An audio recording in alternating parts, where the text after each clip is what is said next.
প্রায় ১ বছর অস্ট্রেলিয়া কাটিয়ে ১১ই ফেব্রুয়ারিতে দেশে ফিরেছেন একসময়ের জনপ্রিয় চিত্রনায়িকা শাবনূর। আপাতত ঢাকার উত্তরায় মায়ের বাসায় ৩ বছরের ছেলে আইজানকে নিয়ে অবস্থান করছেন। প্রতিবারই দেশে ফিরে বলেন দেশের টানে ফিরে এসেছেন। অভিনয় করবেন, পরিচালনা করবেন, আরও কত কী।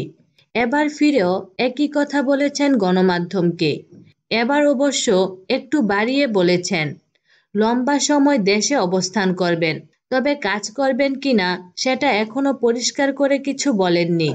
কিন্তু তার এর লম্বা সময় দেশে থাকা নিয়েও অনেকের মনে প্রশ্ন জেগেছে। কিছুদিন আগে বিভিন্ন গণমাধ্যমে তার বিচ্ছেদ নিয়ে সংবাদ প্রকাশিত হয়েছিল। তখন বলা হয়েছিল স্বামীর সঙ্গে বনিবনা হচ্ছে না, যে কোনো সময় বিচ্ছেদ হতে পারে। কিন্তু সেসব গুজব বলেই উড়িয়ে দিয়েছিলেন। বলেছেন স্বামী সন্তান নিয়ে তিনি বেশ সুখে আছেন, তাদের সংসারে কোনো ঝামেলা নেই। কিন্তু এবার লম্বা সময় দেশে থাকা নিয়ে পুরনো গুজব আবার সামনে এসেছে। বিশ্বস্ত সূত্র বলেছে, মূলত স্বামীর সঙ্গে মনোমালিন্য দূর করতেই বেশ কিছুদিন দেশে থাকতে চান এই নায়িকা।